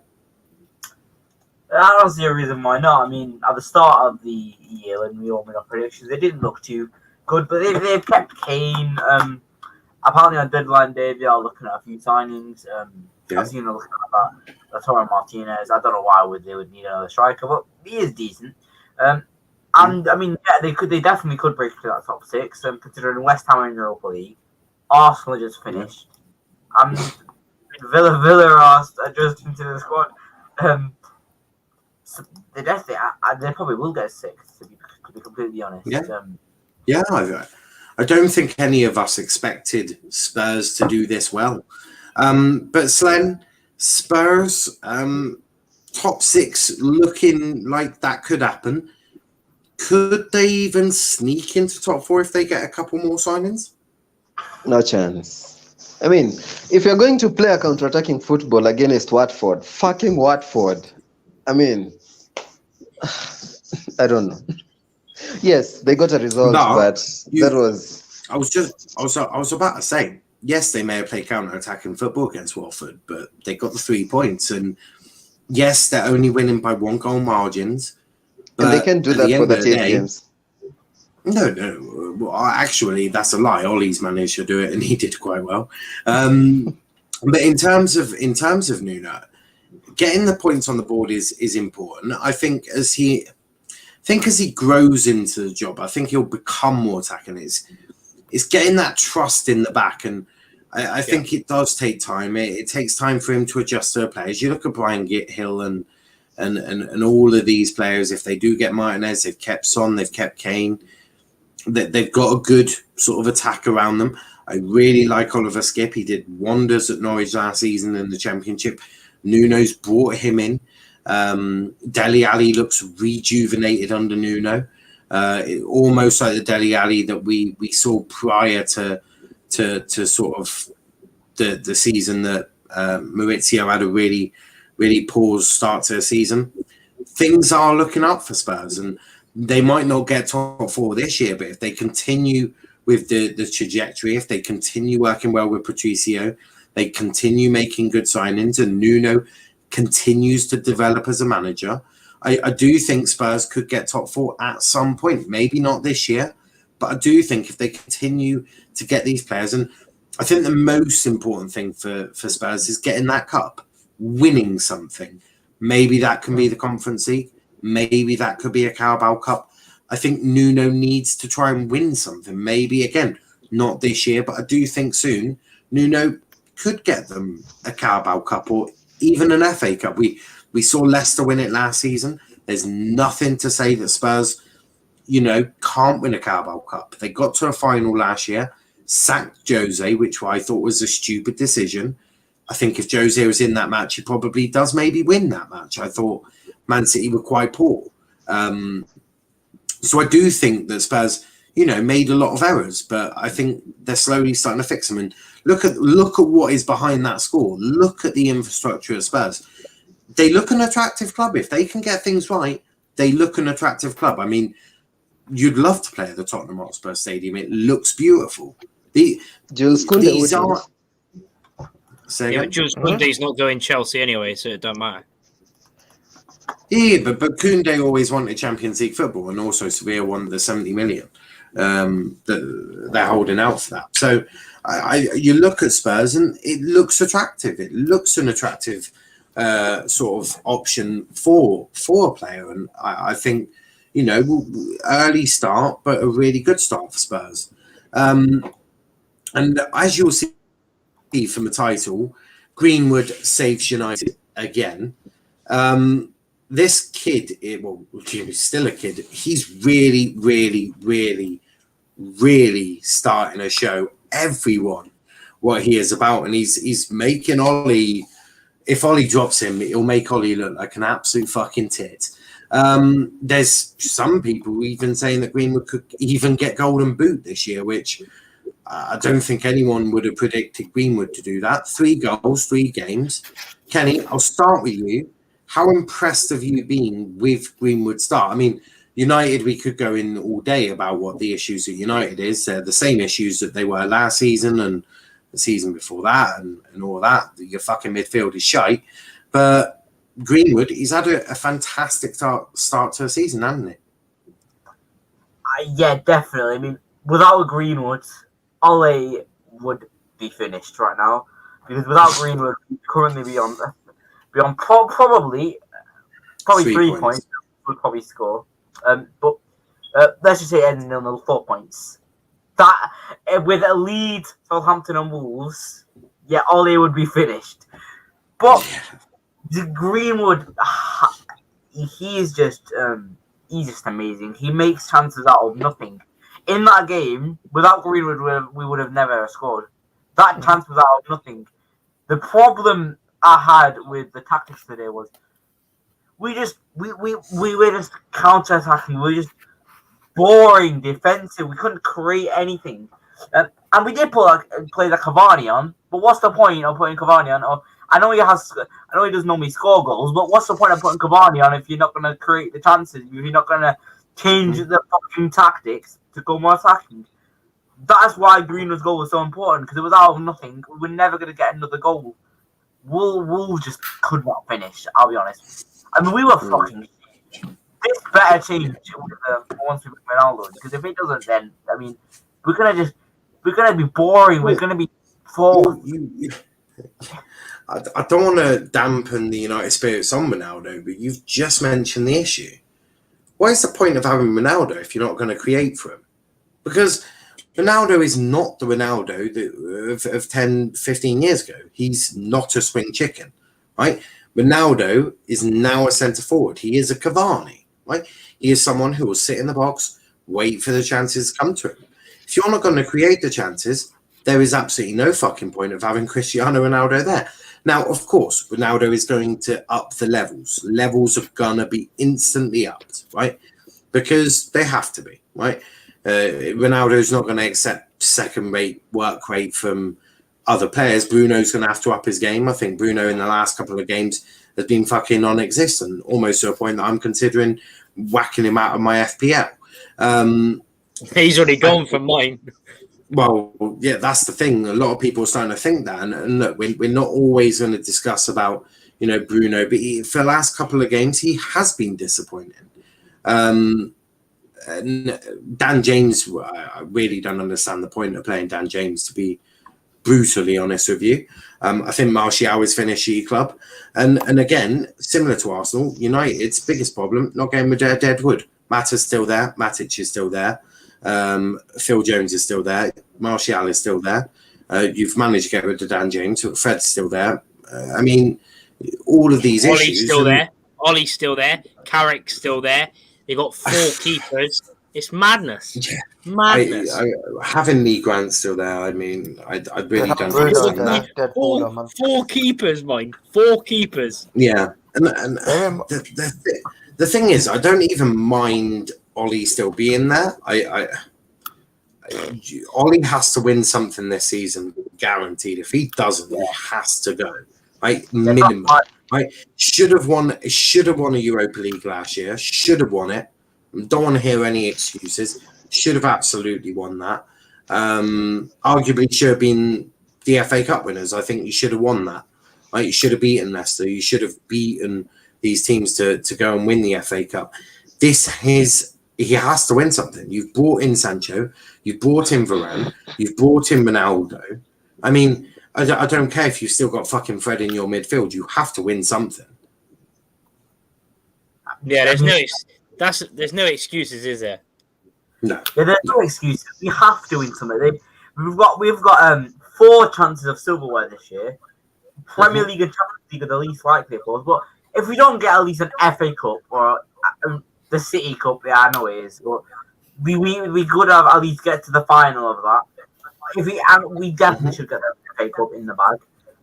If we don't, it's fucking embarrassing, and all he needs to go. By the way, I just wanted to say a special word in David De Gea and Aaron Wan-Bissaka, and Rafael Varane. Varane got an assist. Varane was immense. Wan-Bissaka and De Gea were the reasons we didn't concede.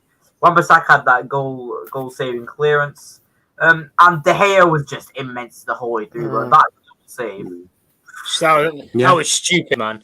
That was stupid. I was double saved that. But like the thing is, well, like you said, obviously they're like me personally, not being a United fan, there was only 3 bits of like shining. Well, maybe 3.5. I thought Wan-Bissaka was poor, but the clearance was quality. Varane was quality. De Gea was quality, and obviously Greenwood. He only looked like he looked like the only bright player going forward. Like everyone else, like Bruno, Sancho, weren't really in the game. James is just terrible. James is James. Yeah. Pogba forced to drop. That was one. Ollie's now got what? He's got Cavani, he's got Greenwood, he's got Pogba, he's got Ronaldo. I mean, he's got Martial. Surely that front 3 cannot have Sancho in it at the moment. Right now, he cannot. If he's going to want Ronaldo as centre forward, sure. You cannot drop Greenwood though, surely. I mean, he 3 goals, 3 games. if he was to drop Greenwood for Sancho, we all know how I would react to that, and I can assure you it would not be a pretty sight for Ollie. But he can't drop Greenwood right now, can he? And Sancho, he's going to have to bide his time, because I'm afraid there's a 19-year-old lad who some people are saying, he'll be on the bench. There is no way on this planet Mason Greenwood is letting Jadon Sancho into his team without a fight being given.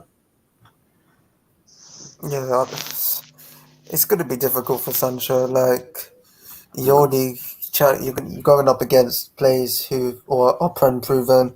It's going to be difficult. I still want to write him off. He's still talented. I think he'll have like a similar season to Kai Havertz. Both start poor, but towards the back end of the season, they'll become good. It's just like finding that right attack. They'll be starting week in and week out. You sort of got to hope that Greenwood does sort of drop his levels a bit, because if he wants to get into the starting lineup, I mean, if you're a manager, I mean, every time when I managed, obviously it was amateur, so it's completely different level of sort of, management, but I would pick my informed team. I mean, if you continue to put performances on the pitch, I continue to pick you, because that's normally how managers do it. You don't take off a player who's in great form because you've got Jadon Sancho there, and I'm afraid and possibly even for Rashford, Pogba's very good on that left-hand side.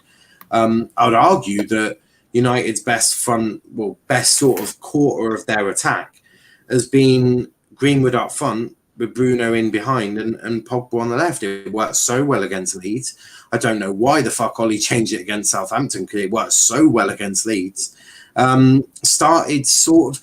he didn't even start the same again, did he? He brought in Sancho, which is fine, but moved Pogba away from the left-hand side into the double pivot, which I just thought was wrong, because I thought Pogba looked so good on the left-hand side. So, again, we're sort of sitting here saying, well, Ollie's made mistakes, because he's moved Pogba away from that left-hand side where him, Bruno and Mason have linked up so well. You add in Jadon Sancho there, in theory that should make the team better, but instead what he's done, he's brought in Dan fucking James, put Sancho on the left, moved Pogba into a double pivot with fucking Fred. And we all know that Paul Pogba cannot do a double pivot with fucking Fred. Man like Frogba, Fred and Pogba. Mate, I've never seen more of a there's a few, but you got like Arteta, but forget Arteta for a moment. But Ollie is seriously he just don't have the experience, he don't have the skills as a manager, has he? Let's be fair. It's not all on Ollie, it's for the board for getting him in as well, because it's just he makes the same mistakes week in, week out, and he's made the same mistakes year in, year out since he's been there. And nothing will change. Nothing will change. Nothing. Yeah. I mean, again, and Mustafa says now always salty about United. I don't think I've said anything that suggests I'm salty. He's the one who spams Ole out every time. I mean, so I'd love to know what I'm salty about, because I've praised Greenwood, as I was always going to, because I thought he's had a great start to the season, a great game as well. I've praised Pogba. Well, sort of went in at Bruno a bit, because he has been disappearing for the last couple of games. I thought starting Dan James was just, what's the fucking point? Donny van der Beek, again, still not getting game time. Fuck knows what is happening with Donny. He just really should go. For me, Donny should just go. I think, look, admirable that he stayed. He's I want to fight for my place, and any other manager would give Donny a fairer crack of the whip. I really do think that. Even fucking Jose had probably given him a fairer crack of the whip, and that's bad to say that Jose would have fucking given him a fairer crack of the whip. I think Ollie has been. But who is he replacing in that United team? Who's he fucking replacing? Have a guess. But he can't play CDM. That's that. You saw it yesterday against Wolves. They were opened up. Like to be honest, then neither can Fred. So what's the point of worrying? Like, if you want me to be brutal about it, Fred can't play the DM role anyway. So you saw it yesterday. who would you Yeah, rather? but he can play Fred. Yeah, but Donny can play CDM. He's played CDM in the Champions League for Ajax against Chelsea away. So he can play anywhere. But when you've got an absolute knob in charge like Ollie, I mean, he's ruined this guy's career. He really is. He's one of the best midfielders, man. He's quality. And Donny could do such a good job for United. And yeah, I hear it. Get a CDM in, you'll see Donny more. I don't know if I agree with that. I don't. Because McTominay could be disciplined enough to play the CDM. He's not great at it, but he's disciplined enough. So why can't we last season see McTominay, Van der Beek? You saw Van der Beek can do the defensive role. He's not afraid of it. He also progresses the ball quite nicely as well. And you sort of lack in that in the midfield of McFred. There's no one there who's able to progress the ball. You instantly take one of these idiots out, probably most likely Fred. I think he's a complete waste, and put in Donny van der Beek. And why not, if you don't get a CDM, why not try out McTominay and Van der Beek? Because you got to do something. Fred is useless. Absolutely. I guarantee you there's not one Premier League team that takes Fred. Not one. Actually, do you know what the worst thing is? No, go on. Continue, mate. All right. Yeah, I was going to say, the worst thing is about it all, right, is the fact that Lingard's now staying.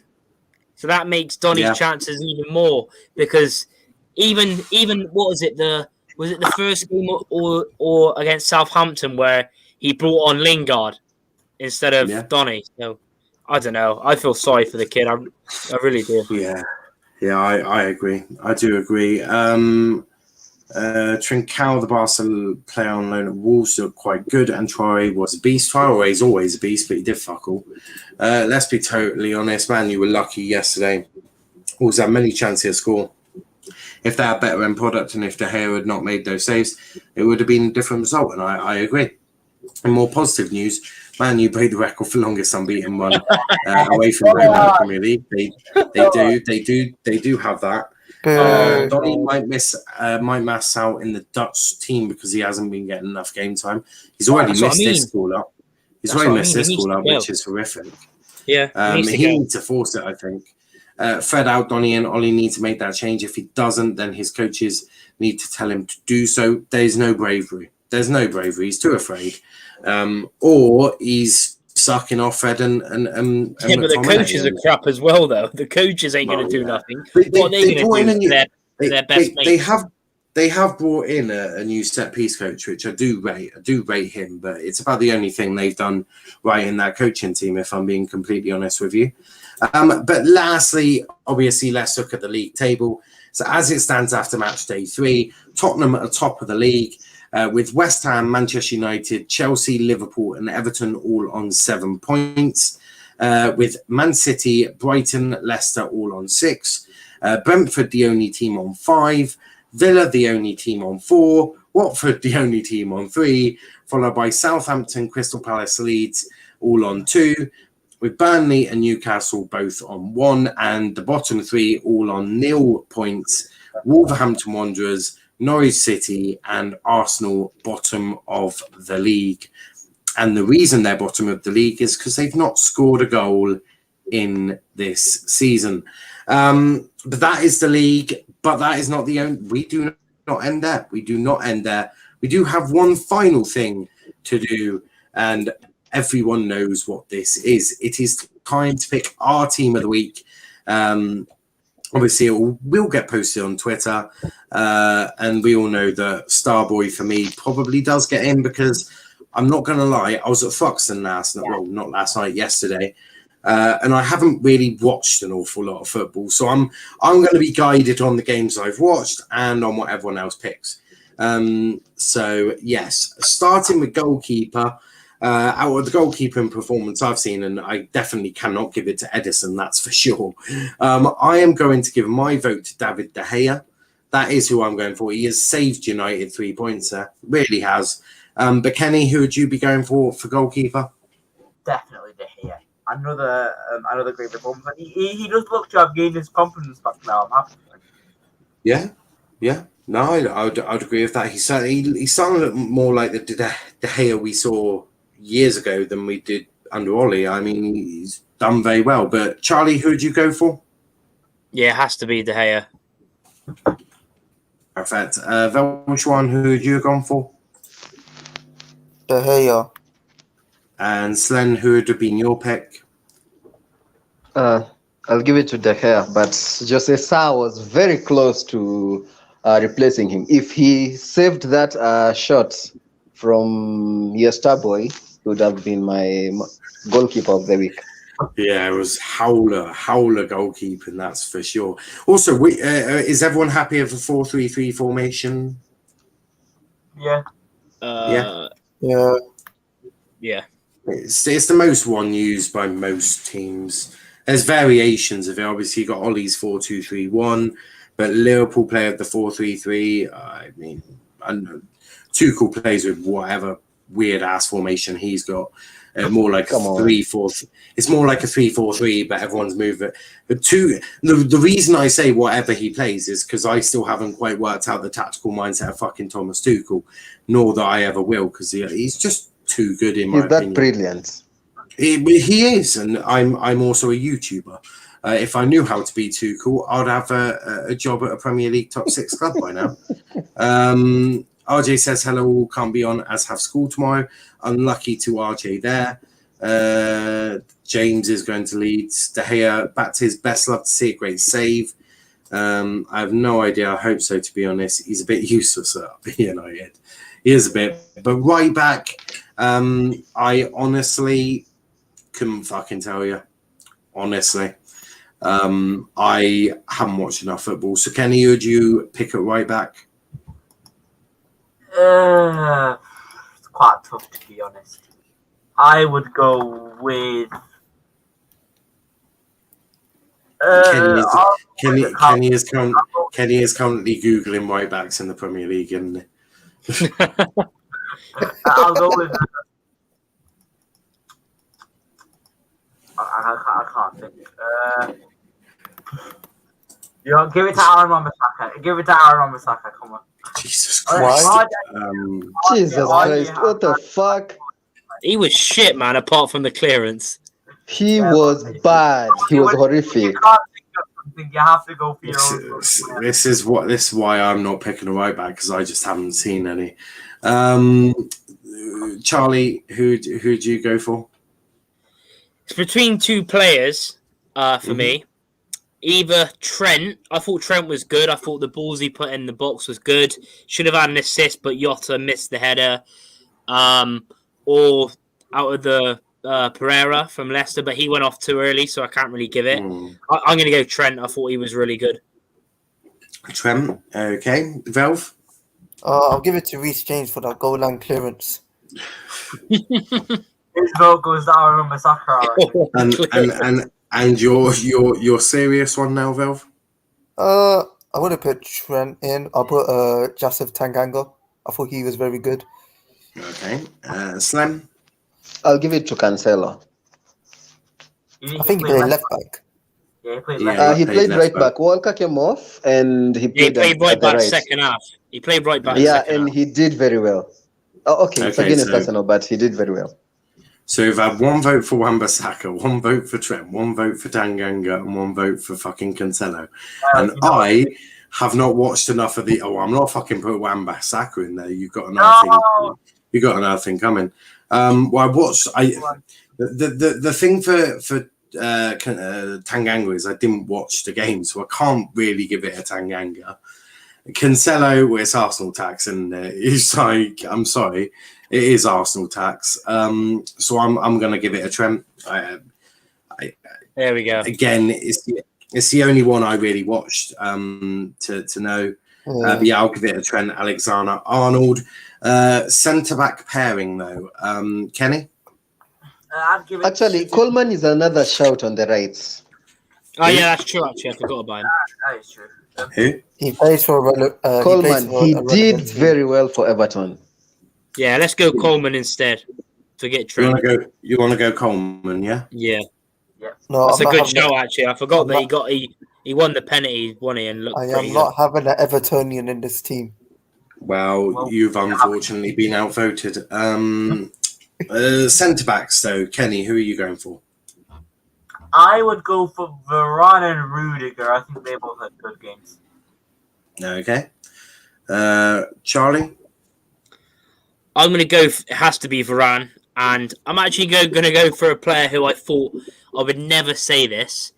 And they did have to do a lot of defending. I'm going to go for Eric Dyer. I thought he was unbelievable.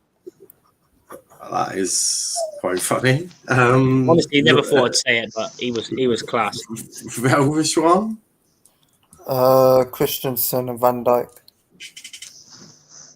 Okay.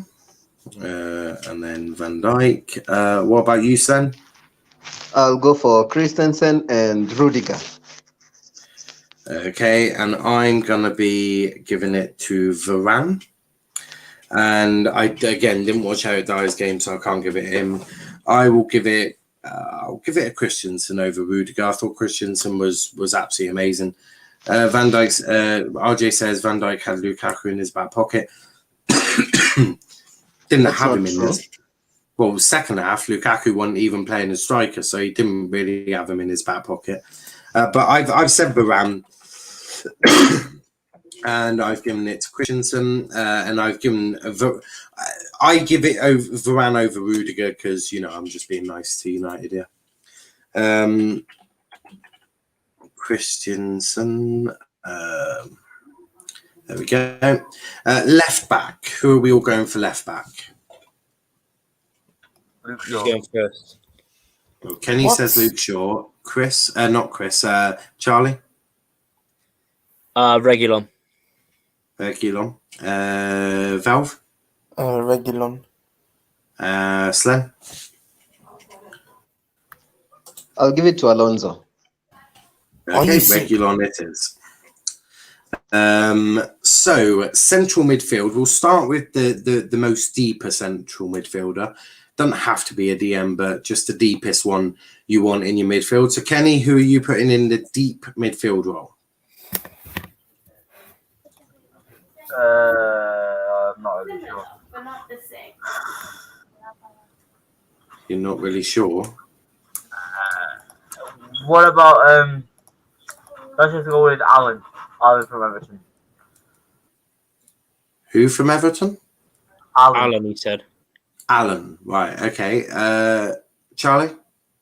Yeah, I'm going to go with Alan as well. Played really well and got an assist as well. Okay. Mark says Davinson Sanchez at centre back. He also says Højbjerg has to be in there. Jay says great goal line clearance from Wan-Bissaka.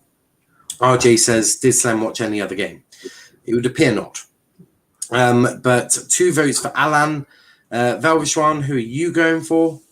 Knowing an Everton player is going in, I'm going to give it to Højbjerg. Højbjerg and Slen. Dokore played really well. That's why you say Dokore every week. Last time was this Brighton guy, Bissouma. Last time I voted Bissouma, so he did. Yeah, Dokore played really well for Everton. And you all picking players that I've not watched, so majority vote goes to Alan. The 2 more progressive central midfielders, Kenny, who are you going for? Ooh, this is quite a tough one. But Sonny won't be fucking Fred. I'm gonna go for Niles. And fucking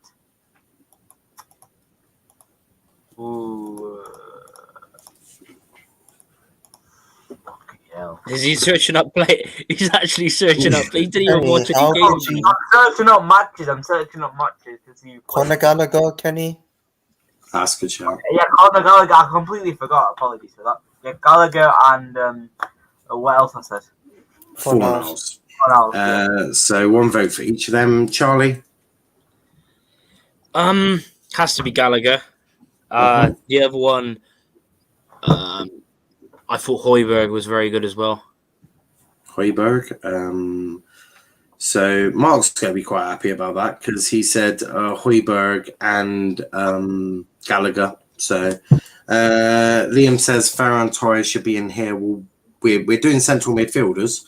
Last time I checked, Ferran Torres definitely played up front. Velvishuan, what about you? Conor Gallagher gets in. Yeah. And it's a tricky one. Do you know what? I will say one thing. I thought Harvey Elliott had a great game. Looked Yeah, really Harvey good Elliott. for Liverpool. Yeah. I won't give it to Harvey Elliott. I'll go for Emi Buendia for that goal. Buendia. Buendia. What about you, Slen? I have Fornals, Gundogan, and Conor Gallagher, so I have to get one out. And I'll be left with Fornals and Conor Gallagher. Okay, so majority vote rules. Fornals is in there. So Fornals and Gallagher. There we go, Conor Gallagher. For right wing, I saw a few impressive performances, but I'm just going to give it to the only one that actually looked like he had any attacking threat for Manchester United. I'm going to go for Greenwood on the right because up front I've got a special one that I want to put in there. It's also someone that I backed last season that will do very well this year. Is someone from Man City, I'm sure. I actually said they don't need a striker. They've already got him there ready, but people laughed at me when I said Ferran Torres. But I'm going for Greenwood. Kenny, what about you? I mean, he plays striker most of the game, but he scored his goal from right wing, so I will go for Greenwood because he is our star boy. I sort of put Greenwood on the right wing so I could fit Ferran Torres in there because I've been really impressed with him. But Charlie, what about you? Jesus. I thought he was excellent. I know it's Arsenal, but he did get a goal and assist or 2 assists. I was just about to say Arsenal tax, mate, but I do hear it. Velv, what about you? Even though the team lost, Trincao for Wolves had an excellent game. He was left wing. Yeah, good shout. Good shout. No, he was playing right wing. I'm pretty sure. Traore was right wing. Nah, Traore was left wing. Yeah, Traore was left wing. And Slem, what about you? I'll give it to Gabriel Jesus.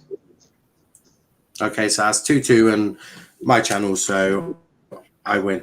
I mean, let's be honest. Apart from that goal, okay, it was a beautiful goal, but I can't see. I'll give it to Greenwood, man. I love Greenwood, but that's all he did. Charlie, it was my channel. If Elvishwan had went for Jesus as well, then Jesus would have got in. Unless I pulled out Niall from North Korea. I don't like Jesus, so even if it's I'll leave it even if he had a good game, you got to big him up. Yeah. But look, we all know. Also, I've always said the rule that if Greenwood scores, he's always getting my vote, and he scored. But for left wing, who are we all going for? Kenny, I'll start with you. I'm going to go with Human Son. I thought he had a good game. It's Watford that scored. Okay. Charlie? Left wing. Left wing. I'm going to go for... It's a tough one. I'm trying to... Not many left wingers did too well this week. Demarai Gray? Yeah, that's one. Gray, yeah. Demarai Gray. An Everton player. Velvishwan? Yeah. Like I said, I'm not having Everton players here, so I will go for...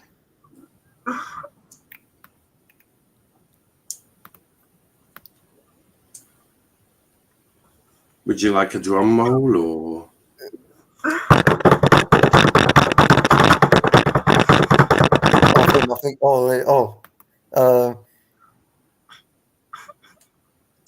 Son. He's looking at FPL points, isn't he? He's like, who's got the most FPL points in left wing? So Val, you're going Son, right? Yeah. Okay, Slen.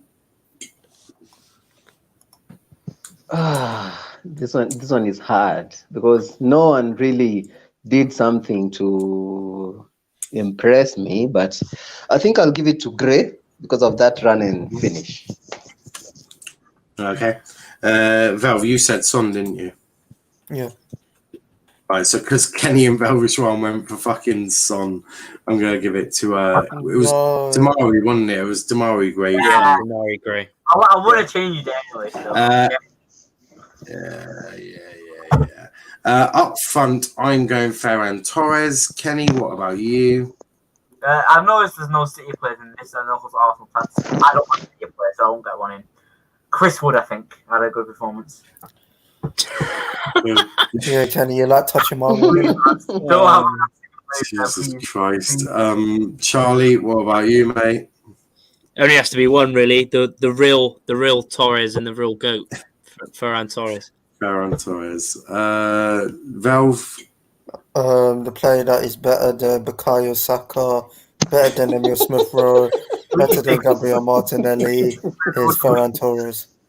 No. Nice. That's 3 votes for Torres. So, Slen, who would you have gone for? Torres takes it. Ferran Torres. Look, here's one that I said would have a very good season this year. And look, so far I'm being proved right. But our team of the week is De Gea, Seamus Coleman, Raphael Varane, Andres Christensen, Reguilon, with Alan Gallagher, Fornals, with Greenwood, Gray, and Ferran Torres. The lack of Arsenal player, the lack of Man City players is mainly because they played fucking Arsenal. It's sort of like, there is Arsenal tax to it, which I'm sure because I picked Greenwood over Jesus, I'm about to get sorted on Twitter. Cool, I don't really care. No. Hashtag. Yeah, people have started doing that for years. Ever since I started putting Greenwood in Team of the Week every week. There was actually one time he actually really got outvoted, and then Niall from North Korea came out. He's currently still in the cupboard. But we have got to pick a manager, and I can assure you, Arteta and Ole Gunnar Solskjaer do not get that privilege. So, Kenny, who are you going for manager of the week? I am going to go for.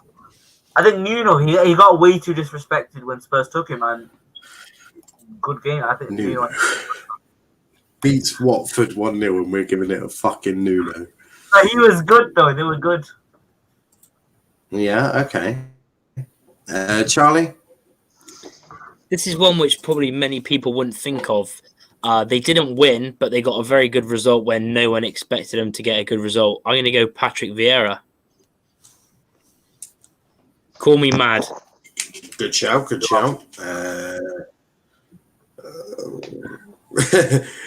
Velv, what about you, mate? Jurgen Klopp. What? The? I'm kidding. Jesus Christ. Man Chelsea. I'm joking, man. Right. I'll give it to Nuno because they're top of the league and Arsenal bottom.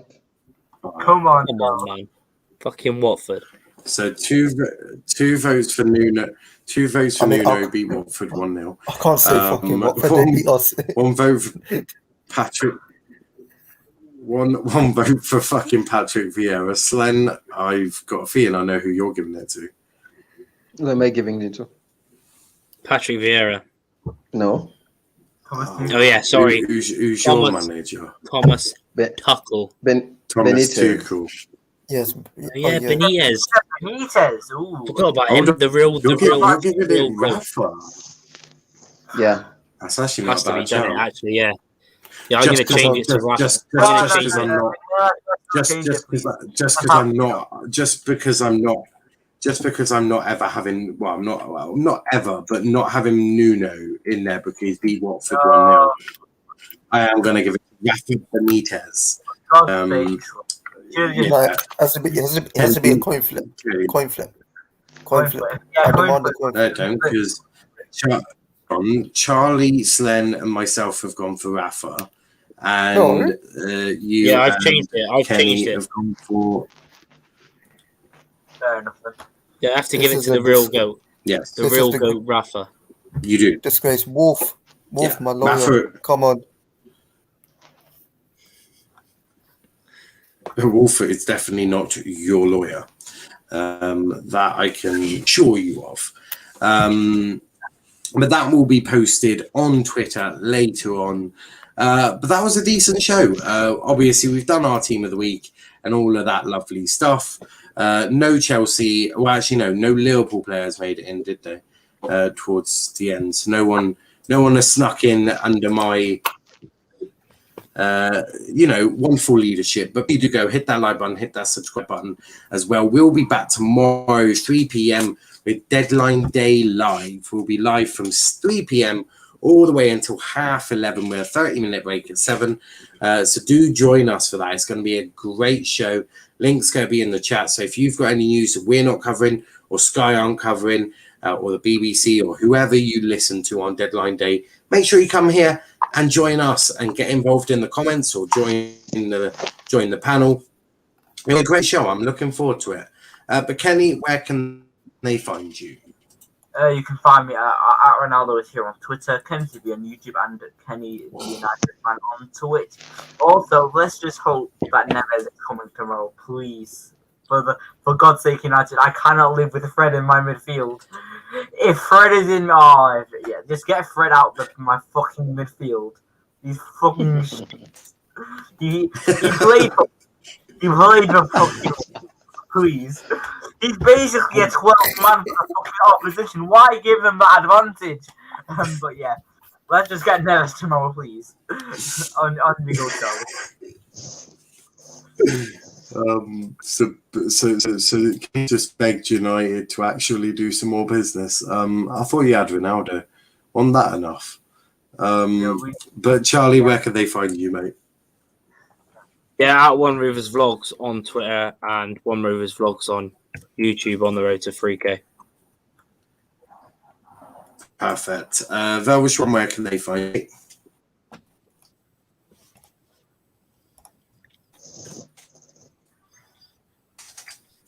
Velvishwan.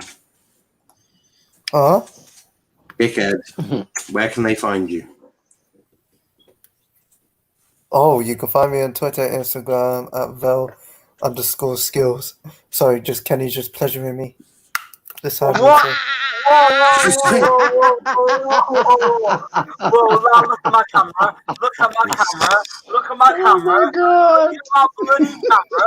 No, I'm not doing Yeah, but it's dark. No. It's dark, you can't see. I'll show you how to make it so you can see it, man. Look at this. Where is everything? Where is Vel? Where is Velvishwan? He is nowhere. Exactly. He is nowhere. Shut your mouth.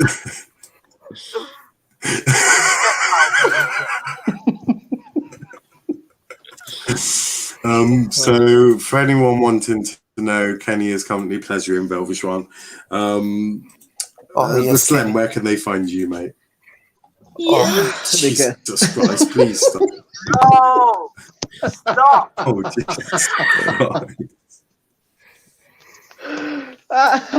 You can find me on Twitter at SlenTV, on Instagram at Official Slen, and on YouTube. I actually just posted a video like 2 hours ago.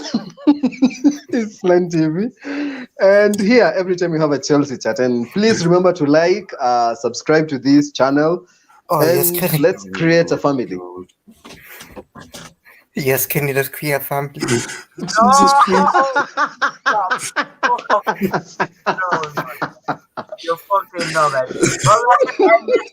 Right, thanks for watching us. Goodbye, lads. Goodbye, thanks for watching.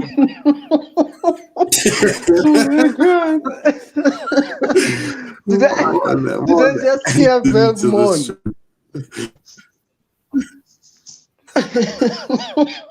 Oh, Jesus, what an ending. Thanks for watching, guys. We'll be back tomorrow, but until next out, and take care.